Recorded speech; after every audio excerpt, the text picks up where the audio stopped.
E aí, já pararam para pensar como é que a medicina hoje consegue olhar dentro do nosso corpo com uma clareza impressionante sem precisar de um único corte? A resposta, olha, não é mágica não. É uma mistura incrível de física, engenharia e muita, mas muita tecnologia de ponta. Bora descobrir como tudo isso funciona? Quem já fez um exame de imagem talvez conheça bem essa cena. Você deita numa maca e entra num tubo gigante e bem barulhento. Mas o que acontece de verdade lá dentro? Como é que todo aquele ruído se transforma em uma imagem super detalhada do nosso corpo? É exatamente isso que a gente vai desvendar agora. Vamos começar com a estrela do show, a ressonância magnética, ou RM para encurtar. É ela a tecnologia por trás daquele tal tubo barulhento. E não tem nada de mágica, é ciência pura. Vamos entender o passo a passo de como ela funciona.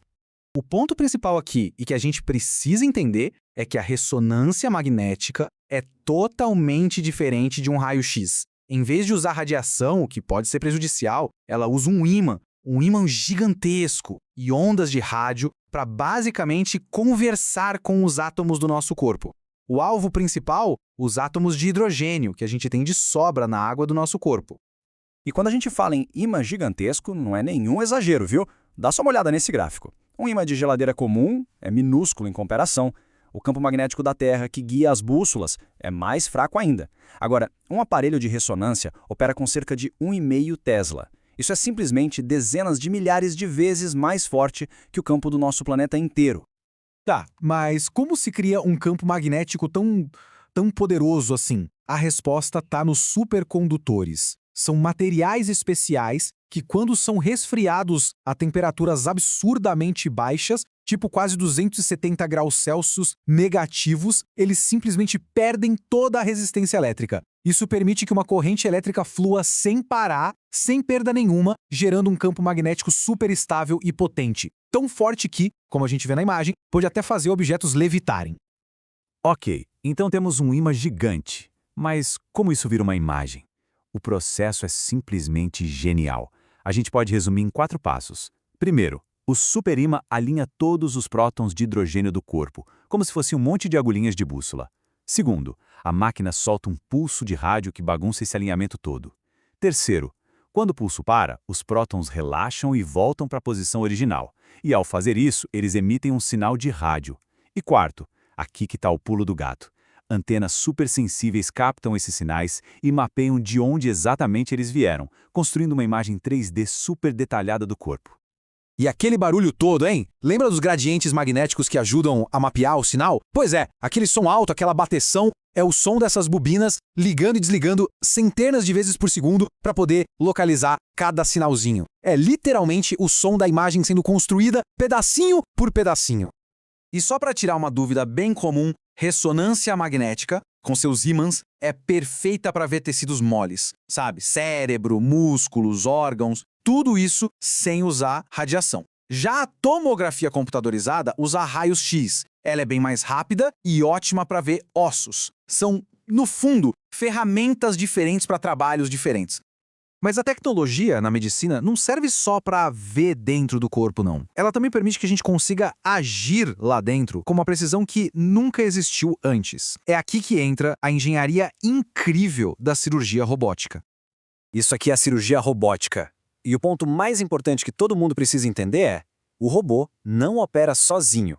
Ele é uma extensão das mãos do cirurgião, uma ferramenta de altíssima precisão. O médico tem 100% do controle o tempo todo. A grande sacada é que os braços robóticos eliminam qualquer tremor e permitem movimentos muito, mas muito mais delicados do que a mão humana conseguiria. E o resultado disso? Incisões menores, menos dor e uma recuperação bem mais rápida para o paciente. O sistema mais famoso que existe hoje é o Da Vinci. Ele tem basicamente 3 partes principais que trabalham juntas numa sintonia perfeita. Vamos dar uma olhada em cada uma delas. Primeiro, o console. É aqui que o cirurgião fica, quase como se fosse um piloto numa cabine de avião. A visão que ele tem é em 3D, de altíssima definição e ainda por cima ampliada, mostrando detalhes minúsculos. Usando as mãos e os pés, o médico controla os instrumentos com uma precisão milimétrica. Aí do lado do paciente fica o carrinho com os braços robóticos. São eles que fazem o trabalho pesado. Geralmente, 3 braços seguram os instrumentos cirúrgicos, que são bem pequenininhos, enquanto um 4º braço segura a câmera 3D que manda as imagens lá para o console do cirurgião. E por último, tem a torre de processamento. A gente pode pensar nela como o cérebro do sistema todo. É ela que processa todas as imagens em tempo real e ainda mostra tudo num monitor para que o resto da equipe na sala de cirurgia possa acompanhar o procedimento. Agora, vamos voltar um pouquinho para os exames de imagem, mas dessa vez olhando para o que já é o presente e com certeza o futuro do diagnóstico, a união das imagens digitais com a inteligência artificial. Alguém aí lembra daqueles raios-x antigos que vinham num filme e precisavam ser revelados com produtos químicos? Pois é, a radiografia digital meio que aposentou tudo isso.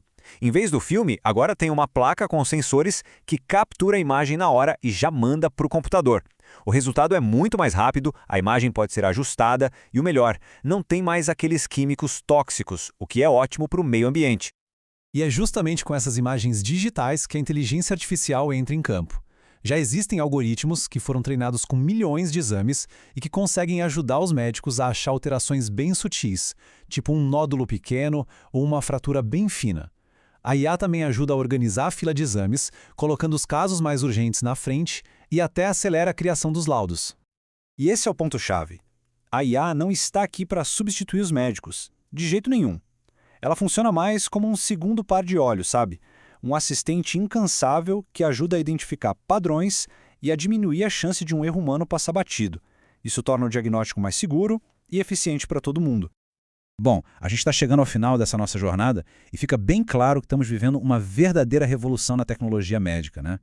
Seja o campo magnético de uma ressonância, os braços super precisos de um robô ou um algoritmo de inteligência artificial, o objetivo final de tudo isso é sempre o mesmo: transformar a física e a engenharia em diagnósticos mais certeiros, em tratamentos menos invasivos e, no fim das contas, em mais vidas salvas.